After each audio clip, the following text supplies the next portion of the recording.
Welcome to Reimagining Star Wars, and we're going to talk about the latest episodes of the Clone Wars, Unfinished Business.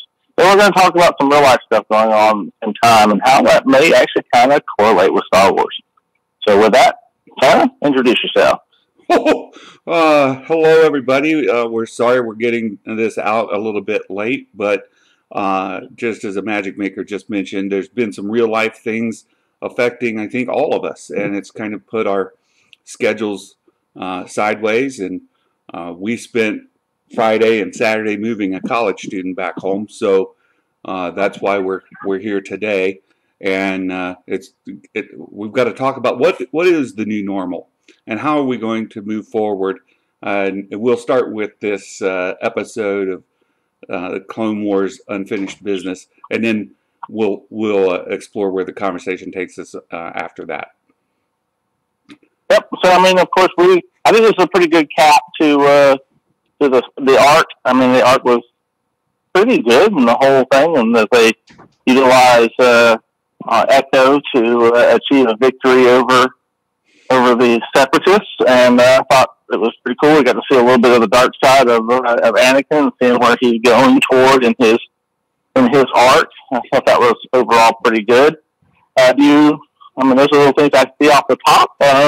Some things I'd like to talk about, some things I think they could have done to improve it, but I'll do that toward the end of this. So if you kind of want to run us down to the summary of the episode, that would be pretty awesome, Santa. Sure. So, I agree that I think the highlight of the show was seeing Anakin's progression towards the dark side, but we'll start at the top. And, of course, it starts with Echo. Well, the forces are getting still beat back.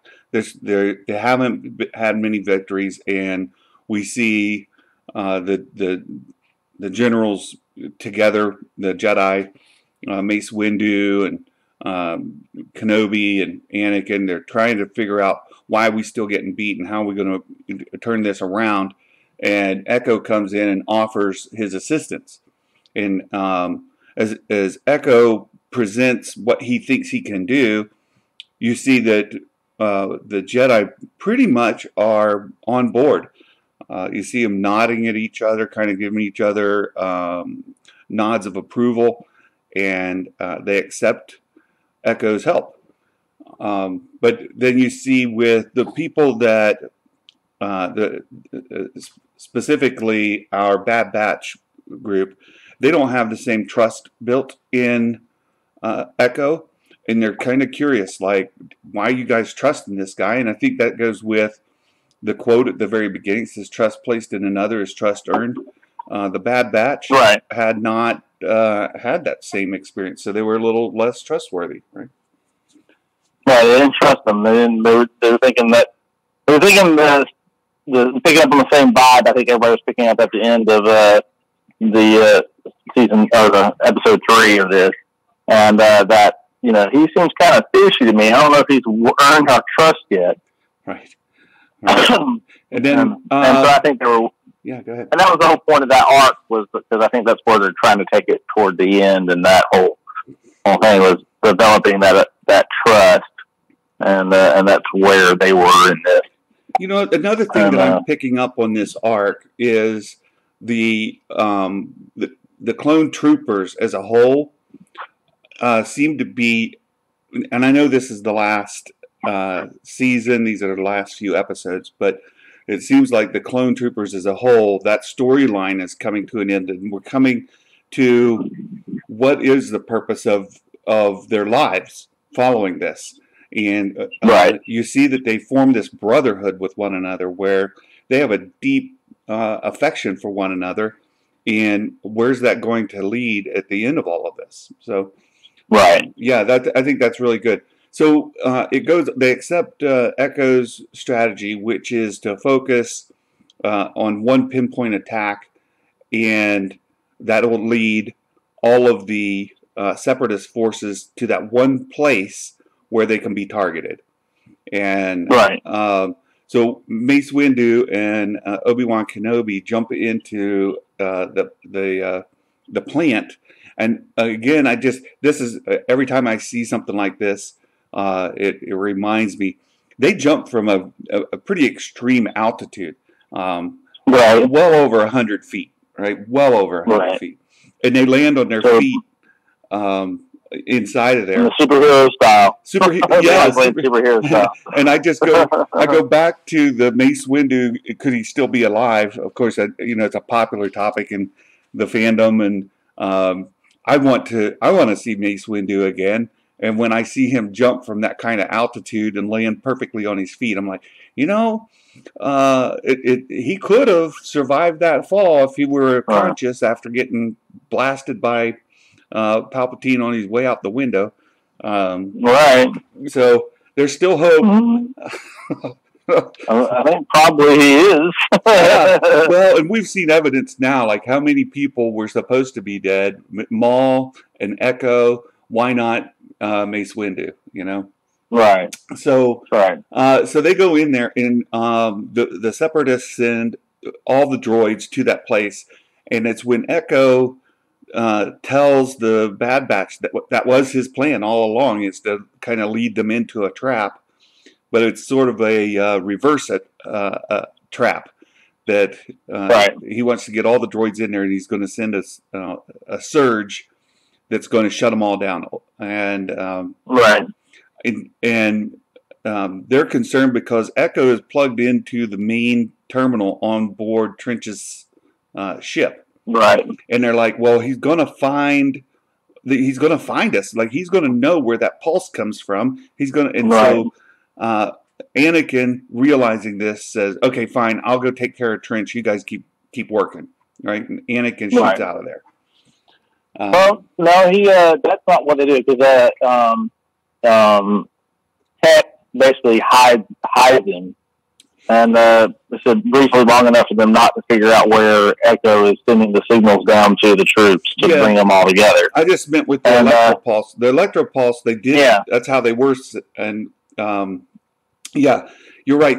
It's sort of like a IP situation where they're bouncing it through a couple of different relays, so the true source is not known. Yeah. Yeah, so the origin of the signal is not found. And so we had a really cool episode before that all occurred. One of the things they show is that the droids are fearful. I think that's really kind of funny. It is. We always see them hide, and then all of a sudden, Mace Windu jumps down, and he does a superhero landing, and then he stands up and he says, I've dismantled over 100,000 of you. This is your opportunity to surrender. Yeah, lay down your arms. Yeah, that will allow you to be reprogrammed. yeah, we'll put you to a better purpose and give you some future. And they're like, thanks for the offer. No, it's so funny because you see them like think about it for a minute. It's hilarious. They're like, yeah, but it's clear it doesn't compute. Like, we're battle droids. Of course, you're supposed to fight. I want to revisit that when you get to. There's another scene where you get that same kind of impression with a battle droid. I just don't want to jump ahead. So and then they just start taking it to them, and they're way outnumbered. So during that process, they were able to land on. Echo was able to get them to land on Trench's ship. By plugging directly into the system and then sending them different ship configuration, right? So the droid saw something they didn't see because Echo just sent them that signal, and so it made them think that they saw something and approved it for landing, and they land on the underbelly of Trench's ship, and they infiltrate the ship using that entrance. So, right. And then, so they're in there, and then I mentioned Anakin decides he needs to go and cut it off at the head. He's going to go address Trench directly. And, that's because of the bomb, right? He says he's going to go get that. Yeah, there's a bomb. That's right. Right. Yeah. So the bomb is set off, or is armed, and then Echo's trying to get the code to that, and then that's when Admiral Trent says, "Oh yeah, I'll stop that," for him getting that signal to him until they send that pulse down. Yeah, that electrifies Echo before he can get the last number out. That's true. Yeah, that's good. And that bomb was pretty much a super weapon, right? It was not only going to just take out that plant, but a significant portion of the planet. Right. It was alluded to like being like a hydrogen bomb kind of thing. Right. Bizarre bomb. Yeah. Yeah. And so, I mean, there was no chance of them being able to get fully away. Right. Without feeling the impact of the bomb. So Anakin did have to do something in order to keep Trench from detonating it. Meanwhile, Windu got down to, Echo was able to get him the first, I think, 4 digits of a 5-digit code. And he's down to the last one. And just a question that came to my mind with that is how sensitive, like how many tries do you get before it just detonates? Right. Like, it was. Well, it seems like they only had one. I mean, each one was putting the number in the right spot. So it was kind of odd because it was like a music soundboard. Is what it was. I was like, well, that's weird. I thought so too. Yeah, they pull those levers down like you would a soundboard, like a equalizer, you know. And right. I thought, well, do you get 3 tries? Is it a one and done? You know, that was never really mentioned. Yeah. That's what went through my head at the time because they seemed to be single-digit codes. It wasn't like, 74, 21. It was all like 0, 4, 1, you know. Right. And I thought, well, you got the first 4. You just need this last one. You could just work your way through all 9 of them. I know. but it's a good story. We're not breaking it down like it's not. We're not doing the 256-bit encryption. Right. And it was sort of implied that you got one shot at this. Right. So that's how I took it, but I wasn't sure. But so it was implied that there's you got one chance, and Anakin goes to meet Trench. He comes in and surprises Trench in his command room, and instantly kills that general. The general droid instantly kills it, and Trench tries to capture Anakin, but Anakin jumps out of the way and puts out another droid. And now it's just Trench and him, and he needs to get that last number out of Trench. And so he starts, let's call it hostile interrogation tactics. Right. Well, that was really interesting because he said, Trench says, but you won't do that. Jedi don't do that. Says, well, I think you'll find that I'm not like most Jedi. Yeah. And I went back and I watched it twice because this is really the pivotal moment of the show, I think, when we talk about Anakin's turn to the dark side. And you get one glimpse here that is very, very dark side from Anakin, because Trench, I had to go back to just get the quote. He says to Anakin, "You're a Jedi. Your nobility," and he gets cut off because Anakin chops off half his arms. So Trench is talking about the nobility of the Jedi won't allow you to assassinate somebody or to, kill them to get information, or torture them to get information. The Jedi are a noble people, right? Or a noble, it's a noble sect. Order. Yeah. And Anakin's response is, "I don't have such weaknesses." That shows that Anakin, we've seen several glimpses before where he kind of separates himself from the Jedi, and you mentioned it there as well, right? Like, I'm not like other Jedi. Well, here he's saying, "I don't have such weaknesses," because he sees the Jedi Order as weak. Right. And when you get to Revenge of the Sith, Anakin, it fits in so nicely. I was like, wow, what a great scene. Like this show, to me, that scene was the best of the whole, this particular episode. No, absolutely. It ties so well into Revenge of the Sith and into Anakin's fall.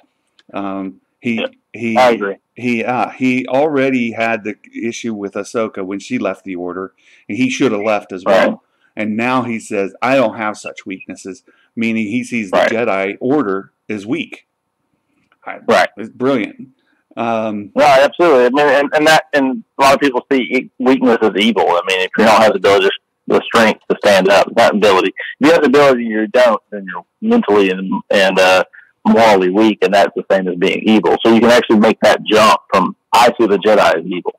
Yeah, you can. That's why I just love it. And as somebody who has always been critical of the prequels and the kind of storytelling that was a little too choppy, in my opinion. When Anakin fell, it didn't quite hit with me the way I wanted it to. And this kind of scene is perfect. It makes me fall that much more in love with this story arc. It's wonderful. No, I think they do Anakin really well. I actually, and this is now where I'm going to kind of move into some criticism of this arc. Yep. I think my main criticism of the arc is actually with the Bad Batch. I thought, one, they were a little overpowered, and I didn't feel like we really had the tension ratcheted up the way it should have been. Yeah. And I'm going to go back to the last arc as we talk about this. So, like, I think it will play well into this, would have played well into this arc. Remember when they're on the pipe and Tech calls up the flying creatures from the wings of the Pterodactyl? Yep. And if that had been the moment that they had attacked and Tech had died, and that was his last act was to call those pterodactyls to save them. And so it had been because of the fear of height that Wrecker has. So they already played that up, and they let him basically go to the ground and hug the pipe, because he's afraid of heights. Right. And so then that causes Tech to have to save Echo, which causes him to get shot, and then he dies. And of course Echo saves him. Not Echo, but saves him. But Wrecker tries to grab him, and it's too late. And so even though his last act is to call those pterodactyls, that he sees because he's shot. He rolls over and he sees them and he calls them, and then that's the act. And he says jump, tells him to jump. We would have had a loss of a character, and then that would have set us up for when they go into this arc, and basically Echo to have done all those things that Tech did. They didn't need Tech to do those things. Echo could have done them because he's already cyborg out, Yeah. And so he's already an odd person. So he basically can do the things that Tech does, or kind of to some degree, and let him fill that role. And so when the arc is over, and they're angry with him, and they don't trust him, they think they're leading him into a trap. At the end, they trust him, and then he gets to come into the squad to fill Tech's place. Yeah, that's a really good point. I think that would have been better. I agree with you. And when you look at the series as a whole, they've not shied away from killing really beloved troopers, right? Like the whole Domino squad is gone. And we followed them from the very first season. And one by one, we lost them, and they let that happen, and for us to kind of grapple with that grieving, and and Echo is the last survivor, but as you mentioned, he's a cyborg now. He's not even fully himself. Of course, he's still there, but he's changed. So that would have been really, really good, and with a character like Tech. We've only known him for a couple of episodes, and it would have fit in well with the arc as a whole. I agree with you. That's really good.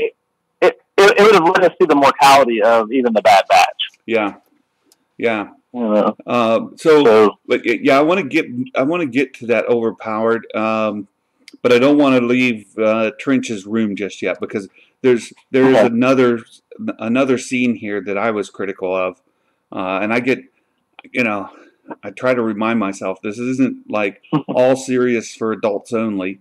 So you probably shouldn't overanalyze it. but at the same time, sometimes things hit me, right, and I just can't help it. So, yeah, so Anakin is in there with Trench, and he tells Trench, "I don't have such weaknesses," and he threatens Trench, and he gets that last number 7, transfers that down to Windu.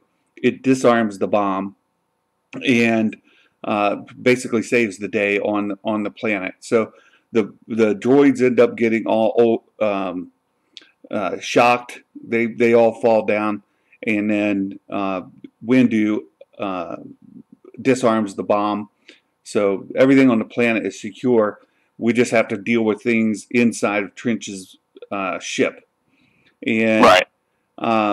So Anakin gets that number, and then Trench tries to shock Anakin, which ends up being the last thing Trench ever does. Right. Anakin takes his lightsaber and stabs him through. And I thought that was okay because Anakin hasn't fully fell to the dark side. He's not just going to assassinate Trench, but Trench shocked him, so he had the right to defend himself and neutralize the threat, and when Trench went down. But then Anakin takes a device from Trench's command chair. We later learned that that's a like a fail-safe self-destruct button. And didn't know that at the time. Anakin takes this device from Trench's command chair, and he gives it and then they're all making their way out of Trench's ship. And this is where I started to. You mentioned being overpowered. First you get Wrecker runs through a hallway and just takes out droid after droid after droid while being shot at, and I think a couple of those even hit him, and he just plows them over. And then we see the sharpshooter guy. What's his name? Sniper? No. Crosshair. Crosshair. Yeah, we see Crosshairs putting these mirrors everywhere. And he gets to the end of the hall. The hall fills with droids. And it's a really cool shot in one sense because Crosshair shoots one of the mirrors and it ricochets around and takes out every droid in the hallway with one shot, which is really cool.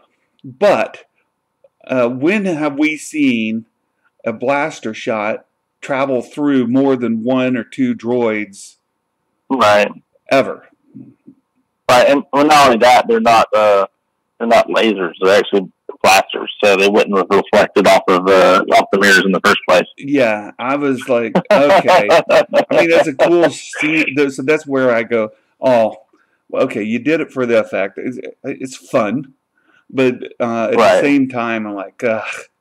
Right. So that was my reaction to that scene. Yeah. Personally, I would have killed them both, Crosshair and Tech, in the previous episode. Yeah. Because I thought that a bell tower scene with him sniping and then getting blown up by one of those what was those octopoids or whatever, I can't remember what they're called, those Walker creatures. Oh yeah. And been like a moment in the bell tower and Saving Private Ryan with the sniper. Yeah. Just doing his little prayer, and he's shooting the guys as they're running, and the tank finally blows him out of the bell tower. Yeah. And that one, I think that would have been pretty awesome. That's just my opinion. And a nice callback for Saving Private Ryan, right? Right. Yeah. And it may have been too much for a kid's show, but I mean, it's not completely kids at this point, and it's on Disney Plus, so it's PG-13. Yeah. So I think we're in agreement overall. Like, okay, I'm willing to forgive a certain amount of things, but it could have been better. Right. That's right. I think there's some things they could have done to really improve and ramp up the tension of trying to succeed in the story. Yeah, I agree, and so that's the scene I wanted to come back to because they get to the droid at the end of the hall and he kind of begs for mercy. I'm like, okay, that's funny and all, but it's still. I mean, the amount of sentience that they give to these battle droids is sometimes disturbing. Right. Right. No, exactly right. Yeah, I think that kind of plays into that aspect of fear that Mace was, falling toward in the course of that. I thought that was really interesting that it didn't get you know, I mean that they do that. The aspect of this that even these droids have that. I think it's interesting. It's an interesting aspect. Yeah, it is, and sometimes it's inconsistent. And I understand battle droids are used for comedic relief and whatever the situation calls for, to give a little comedic relief, and that's what they did, right? So I'm like, okay, I get what you did again. So anyhow, they get off the ship, and that's when Anakin gives Wrecker the control that's a self-destruct for the ships. And you know, I understand the self-destruct mechanism, but it blew up all 3 ships, not just one. I know. I was like, I know. wow. Since when does a self-destruct like affect your whole fleet? Right. I was like, wow. Okay. Just alpha the holdover maneuver. Oh no! Don't start that. So I think. Well, again, just to wrap it up, they get back, and the Bad Batch offer Echo a spot on the team.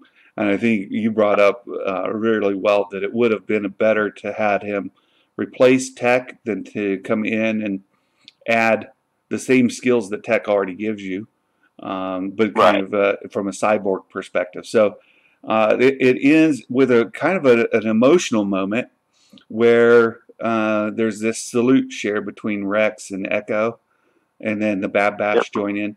It's a nice. It was a nice emotional moment that kind of lets you see that separation. And Echo is leaving his other brothers behind and joining a new group. Yeah, and Rex is going to miss him, but he understands this is what he's called to do. So that was fun. So that I think we kind of alluded to it. The episode could have been better. That's there was one, and the whole arc could have been better, but it was pretty good. Yes, again, yeah, agreed. And for me, the best part by far was Anakin's "I don't have such weaknesses" line. That was my favorite part of the whole episode. Yeah. So now, and I think that was the point of that arc. Actually, was just to follow Echo, early Anakin, even though it seemed like we were following Echo. Yeah, in the Bad Batch, right? I mean, it's a Bad Batch arc, but I agree. I think the whole point of it is so that we get to see Anakin's fall to the dark side, and follow him, and you get that whole scene with him and Padme earlier. So it's a nice arc for Anakin. I agree. Yep. Yeah. By far, the 2 best scenes is that one with Trench and the one with Padme. Yep. So now we get to look forward to the Ahsoka shows and the Siege of Mandalore, and then I think we're going to see a strong overlap with Revenge of the Sith, right? So I do. I think absolutely. This is, I think, what everybody's chomping at the bit for. We're all excited for this series coming up, and I'm one of them. I'm very excited to get to see it. Yep, here we go. It's about to get good. Yeah.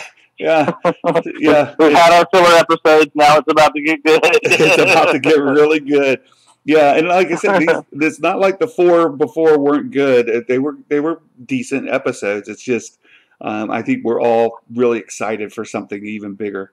And it's kind of a good time that we have to look forward to that, since we're all about to be locked up inside on quarantine. Yeah. So that's a very good transition, because we decided to bring this into the podcast stream today because we think that it's an impact to the future of Star Wars, the future of streaming content as a whole, and perhaps how we start to consume our entertainment. We've seen with this COVID-19 deal that sporting events are all canceled. Movie releases have been indefinitely postponed, and specifically, like we can mention Mulan. Right, Mulan was supposed to release this coming week, and now it's postponed to who knows when. And studios are taking a bath. All right, the movie studios are getting hit hard, and I mentioned that the Mandalorian has a budget of $15 million per episode. through Right. 2 So seasons. $100 million for 8 episodes, I think it was. Yeah. Well, for 2 seasons, we were approaching like major blockbuster movie release budget. Yeah. And absolutely. The advantages that the studios have with using their own streaming content is they don't have to share revenue with movie theaters. They don't have to worry about distribution chains. They don't have to worry about all the overhead, and they can go directly to their streaming service and follow more of the Netflix model. And the example that I think ties us into this is the Obi-Wan movie that has been turned into a series. And how much might we see movies like Mulan or future Star Wars scheduled movies even move to this platform?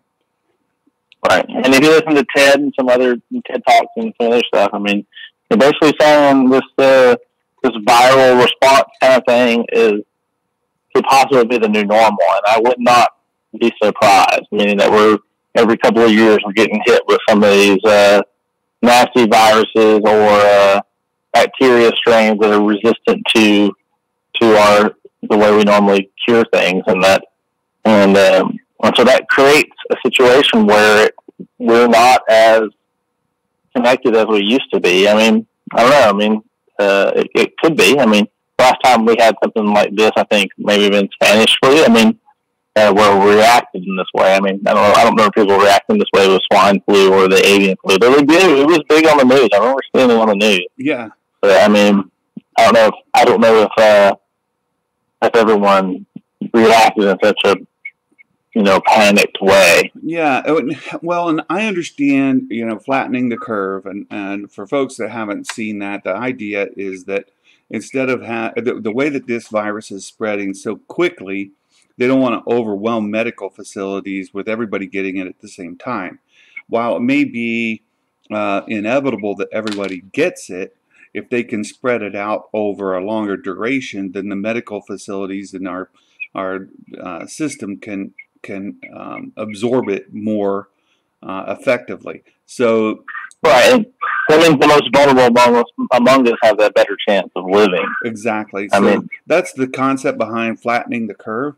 And the actions that are being taken by our government and state agencies is unprecedented. Right. There's announcements in Ohio today that public schools may not go back into session this entire year.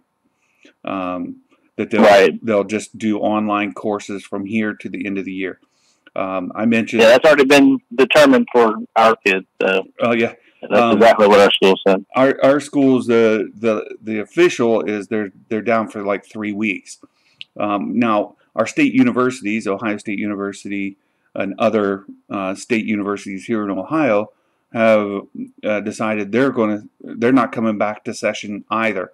They're going to continue all of the instruction via online, and it's caused some disruption from performance majors like theater, dance, music, and some others that require hands-on practicals like aviation.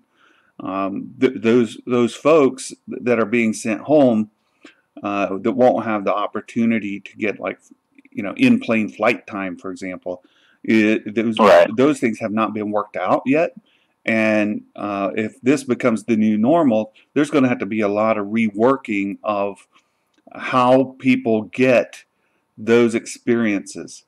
For example, I've got a music major. My daughter's a music major, and she plans on using our local high school resources. So the high school band director has obviously a music degree, and the school itself has much of the instrumentation that she might need. But and since they're out of session, she could go use those facilities without having contact with a large number of people. And you would think that like aviation majors may have to use their local county airports, those kind of things, rather than getting those in person. So it really does. If this becomes the new normal, then how will our society as a whole adopt to it? Yeah, I don't know how they're going to adapt. But I would assume, so like one of your major issues in traveling, for example, is that you're all in close proximity breathing the same air, which is what makes flying so dangerous right now. And so they recirculate that air. And I would guess at some point they'll compartmentalize aircraft and they'll put HEPA filters in those type of things, and so that the recirc air is clean to some degree, and so that you're able to recover that way. I don't know. I mean, the other thing they could do is basically send it through. I mean, they work off something called bleed air, and so they recirculate and they draw in some things as it pulls through the I believe it or not, from the exhaust portions of the intake portions of the aircraft. Yeah. But it goes through the engine in some of those cases, and so I would say they probably will. They can maybe superheat the air before it comes in and gets cooled or something. Right. And so maybe some things like that. I don't know. I mean, I think there's going to be some technological aspect that they're going to have to consider. Well, it's going to be beefing up air conditioning systems inside mass transportation. Yeah, and I think that the other thing, and this applies back to movie studios as well, and sort of more of our content, is reducing the number of people within a small space. If you think back to movie theaters when we were teenagers, those seats were packed on top of each other. Oh yeah. And now you've got these massive recliners that go back. They're leather. They've got, many of them have individual side tables where you can put food and drinks, and you've got a lot more space in a movie theater than you did before, and it just seats less people. And we may see that kind of thing as well. And I think if anything's going to save the movie theaters, and this is really sort of one of the things that I'm really curious about, is how these theater chains can continue to have a business model that keeps them profitable. I don't know. Right. I don't know either. I mean, at some point, ticket prices become too much, and you don't get enough out of the experience. Yeah. I mean, already taking my family, it's going to be, I get popcorn and take them to the movie at night. It's already $100. So I mean, that's the crazy thing. Yeah, and you look at studios, and I'll go back to Mulan again. How much money is Disney at risk here with Mulan due to the timing of this outbreak and the actions that are being taken? I mean, they'll certainly try to release it again when things calm down, but when will that be? And exactly. I haven't. We talked about this a little bit, but I have not yet heard a plan that says this is how we return back to normal, and this is when we'll know that we're ready to return back to normal. I mean, I think as far as this one is concerned, I think it'll run its course, and then once it runs its course, in general, I think people run back to, it'll kind of return. People will try to return back to normal, and I just think there's going to be some resetting and some rethinking, and I'm not really sure what that's going to be. Yeah. And I'm not sure anybody really knows. But I mean, the main thing is just understand that the best you can do is to stay calm during this, think through it, plan out your life, and right now you're kind of getting an opportunity to think of what's going to happen and how you need to prepare for when you get it. So the odds are you're going to get it, and so basically the thing is to try to delay that long enough that the medical system's ready and prepared to take you on, because eventually we'll all achieve, once the majority of us achieve some immunity to it, because we have had it, whether it's mild, no symptoms, mild symptoms, or or major symptoms, we'll have recovered and we'll have begun to move on with our life. Yeah. And once that happens, we'll probably return back to some normal until, but I don't know how much this COVID's going to, say, mutate, like the flu virus does. I mean, we're taking flu shots every year because it's mutating regularly. Well, does this coronavirus start doing the same thing? I don't know. I mean, that's the kind of thing we don't know. Well, I think it certainly will and has. coronavirus has been around for decades. This is the latest iteration. The mutation is COVID-19, and that's why it's important we identify it as such, because there could be a COVID-20 or COVID-22. Right. You know, absolutely. I mean, it's one of the causes of. I mean, it's not the only cause, but it is one of the causes of the common cold. Yeah. I mean, but also SARS and MERS came from this. These are not the only. I agree, it's not the only coronavirus. I was just talking about now we have. This is a pretty virulent strain. Yeah. And so my point of it was how much does this particular one, at what pace does it mutate to create the next set of this? That's right. And so and is it coming out to something completely new, or will it be this again? Will it be will it be a flu this next time, or will it be this? Yeah. I mean, that's the only question that. And I don't know that. I don't know the answers to that. Yeah, I really have seen, and we know this is going to happen with public schools, online learning and doing distance things. For businesses, for a long time, we've been having meetings online using various resources, be it Microsoft Teams or Zoom or,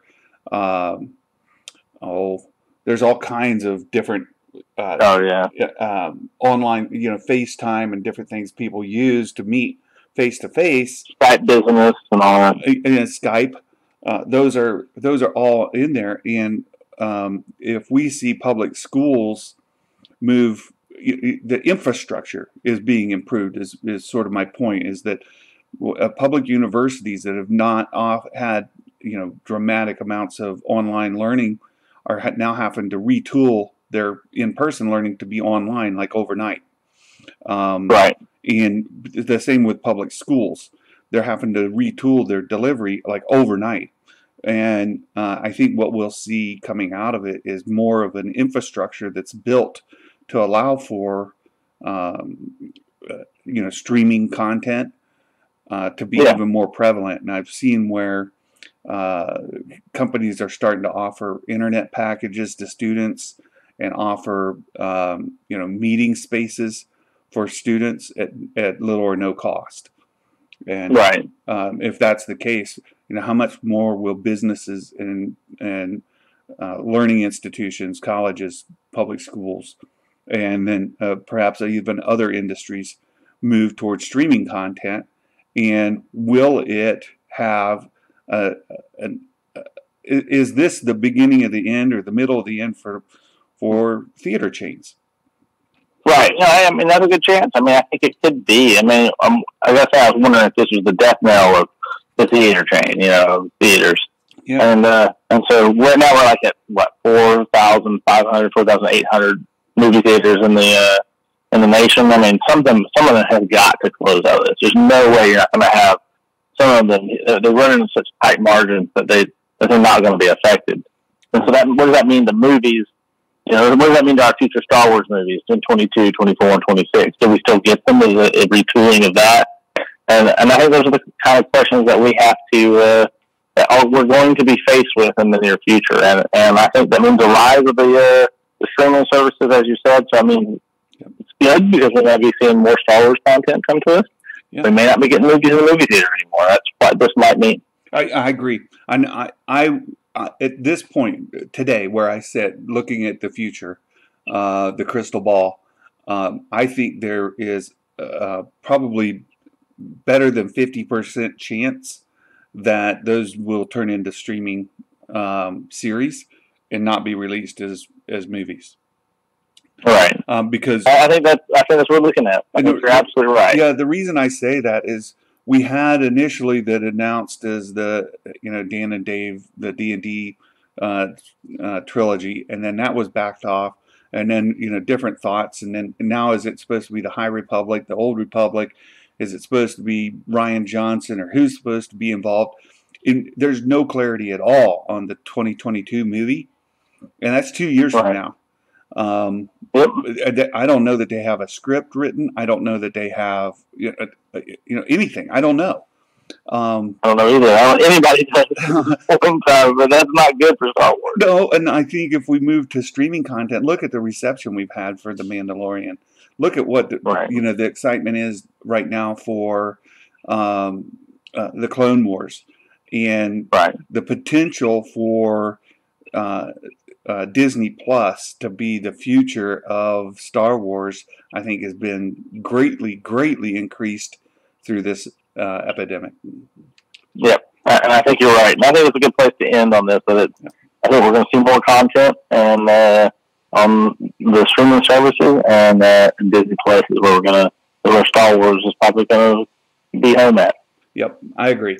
Well, it's a good discussion. I think relevant for what's going on right now, and certainly, folks, as you're listening to this on replay or catching it down the line, would be interested in what thoughts you have. If you have, you think what the future of Star Wars? What is the future of Star Wars?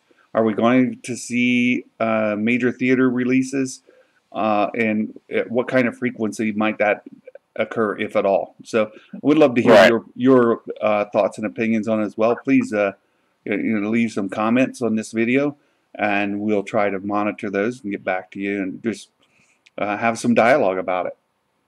Yep, we'd love to have it. Yep. And with that, thank you for coming by and watching, and we hope you'll like, share, and subscribe. And we'll talk to you next time. May the Force be with you.